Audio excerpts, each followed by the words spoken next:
All right, strap yourselves in, folks, because today we're diving headfirst into one of the most baffling enigmas out there. Oh, yeah. The Baltic Sea anomaly. Ah, the Baltic Sea anomaly. That massive whatchamacallit on the seabed that some say Right. is a sunken UFO, others claim Atlantis, and some even wilder theories. Mm-hmm. We're taking a deep dive into this Okay. with a hefty dose of skepticism I like it. and maybe a pinch of salt, just for good measure. What I find fascinating about this whole thing is how Yeah. it highlights our tendency to kind of fill in the gaps with our imaginations, especially when those gaps involve sonar images that look vaguely spaceship-like and stories of equipment going on the fritz. It's almost like a recipe for conspiracy theories, isn't it? Absolutely. And some of the details surrounding this discovery are so out there. Mm-hmm. They practically scream for a satirical look. Okay, I'm game. So, rewind with me to June 2001. We meet the Ocean X team, treasure hunters who, one could argue, stumble under the motherlode of internet fodder. Treasure hunters, huh? So they were probably out there searching for... Oh, you know, the usual Yeah. shipwrecks, chests overflowing with gold doubloons, pirate booty, the whole 9 yards. Right. And instead, their sonar picks up this massive circular thingamajig just hanging out on the seabed, about 61 meters across and 8 meters high. Huge. They called it a perfectly smooth tree stump. A tree stump. But let's be real, the internet had other spicier ideas. Oh, the internet went wild, didn't it? Oh, yeah. It did what it does best. Exploded. Exploded with theories, sunken UFO, ancient artifact, a secret Nazi base. I bet there were some even weirder ones out there. Oh, I'm sure. You name it. Someone probably posted it on some forum somewhere. Yeah. And the Ocean X team, well, they weren't exactly shy about fanning those flames. Oh, no, they weren't. Their initial photos and descriptions definitely leaned heavily into that USO, unidentified submerged object narrative. Yeah, so. It's like they knew what would get people talking. And you can't deny the location adds to the mystique, right? The Baltic Sea, with all its shipwrecks and rough conditions. Oh, yeah. It's got that kind of eerie, mysterious vibe. It's perfect for a good old-fashioned sea tale. It does set the stage, doesn't it? Except this tale starts to unravel a bit. Oh. Their first attempt to go back to the anomaly for more investigating, get this, Yeah. was stopped by low fuel. Low fuel. Really? Low fuel. You'd think seasoned treasure hunters would, I don't know, check the gas tank before setting off to explore a potential alien spaceship, wouldn't you? Makes you wonder about their priorities, doesn't it? It really does. And then we have the stories of equipment going haywire.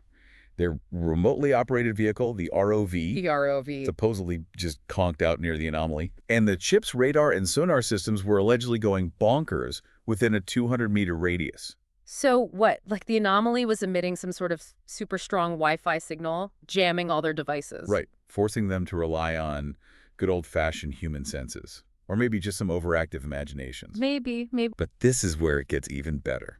Oh. Enter the professional diver, our brave soul tasked with facing this electromagnetically charged enigma.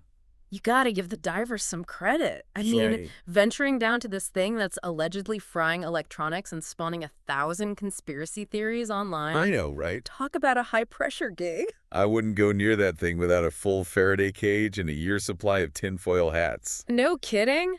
But our diver Yeah. takes the plunge. And on his first dive, What happens? his light goes out, of course. Like sick. And his oxygen supply starts acting up, forcing him to make a quick ascent. It's like straight out of a horror movie. Right. It's almost too perfect. Like something out of Scooby-Doo where the ghost turns out to be Old Man Withers trying to scare away tourists. Yeah, it does have that kind of vibe, doesn't it? But don't worry, our diver is persistent. Okay. He goes down again. Brave soul. This time manages to grab a sample of the anomaly. He got a sample. Before, you guessed it, more equipment problem. Of course.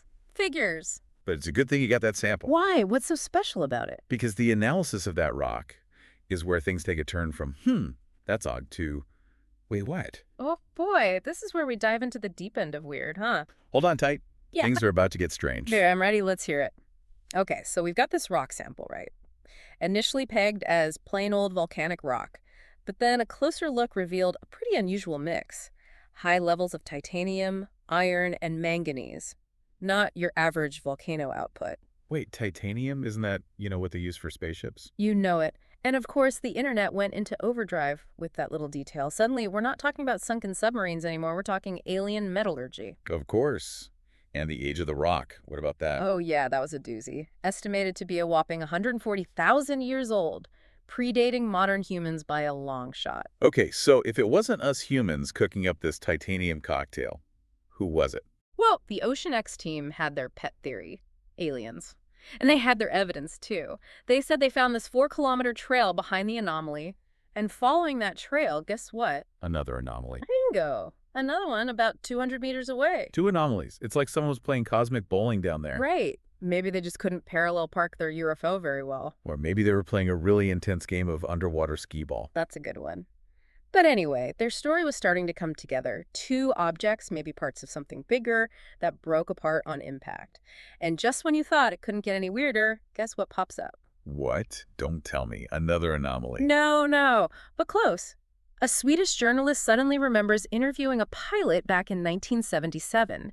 And this pilot reported seeing a large, stationary object hovering over the Baltic Sea. No way. So we've got a UFO sighting in the same area, decades before the anomaly was found. This is starting to sound like an episode of The X-Files, not a scientific investigation. Right. And as if that wasn't enough, another witness pops up. This time, it's a ship traveling from Poland in 1982. They reported seeing a large circular thing hovering just 50 meters above their ship. Sounds familiar. So now we've got multiple witnesses spanning decades, all claiming to have seen this UFO that just happens to look exactly like the thing on the seafloor. It's like they're all reading from the same script. It does make you wonder, doesn't it? Genuine accounts or embellishments fueled by the hype? Do they just want to be part of a juicy story? I mean, who wouldn't want to brag about seeing a UFO? It's practically a rite of passage in some circles. But let's get back to our treasure hunters. They were determined to solve this thing, right? So they decided to try and salvage the anomaly. They even went to the Swedish military for help. The military? Those guys are usually pretty tight-lipped about, well, everything. Exactly. And guess what? They said no. Not only that, they started keeping tabs on the team's activities. Cue the dramatic music. Oh, I can hear it now. The government's hiding something. It's a cover-up. Right. It's always more fun to believe in a conspiracy than to think maybe it's just a big misunderstanding. And of course, the Ocean X team kept going, despite the military's watchful eye, battling bad weather and limited dive time, all in pursuit of the truth. So did they ever manage to pull this thing up? Did they finally reveal the secrets of the Baltic Sea anomaly? Well, not quite. The Baltic Sea, with its unpredictable weather and icy conditions, proved to be a tough opponent. Sounds like nature threw a wrench in their plans. Yeah. Or maybe, just maybe, the anomaly was fighting back. Oh, that's a good one. But without a grand unveiling, the speculation just kept growing. And like with most mysteries, alternative theories started popping up. Alternative theories, lay them on me. What rabbit holes are we jumping into now? Well, some researchers, maybe drawn in by the shape and those markings on the surface, started talking about connections to a certain legendary lost city.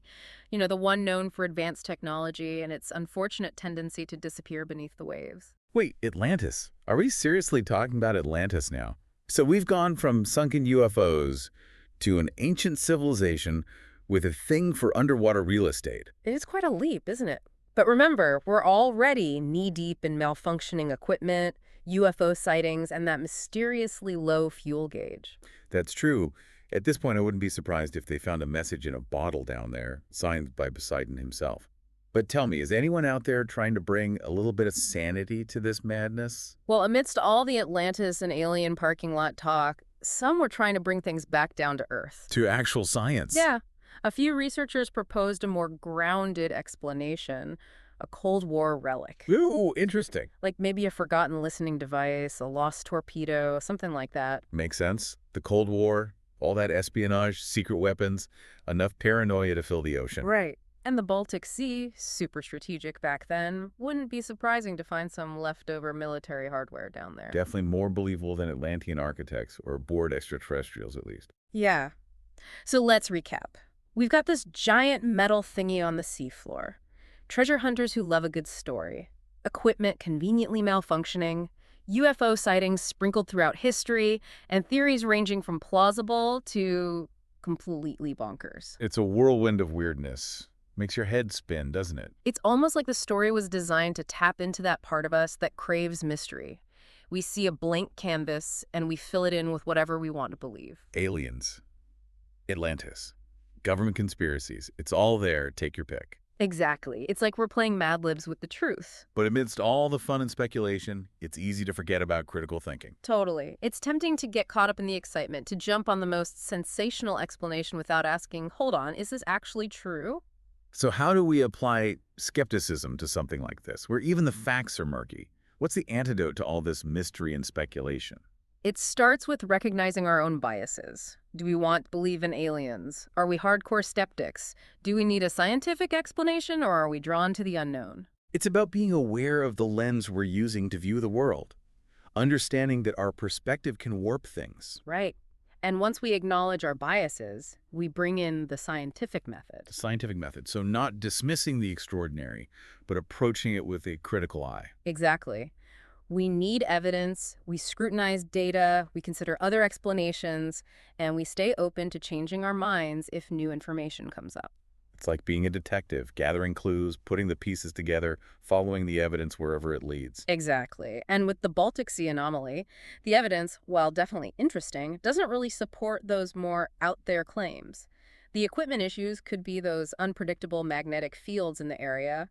The weird rock sample, while unusual, doesn't automatically mean aliens.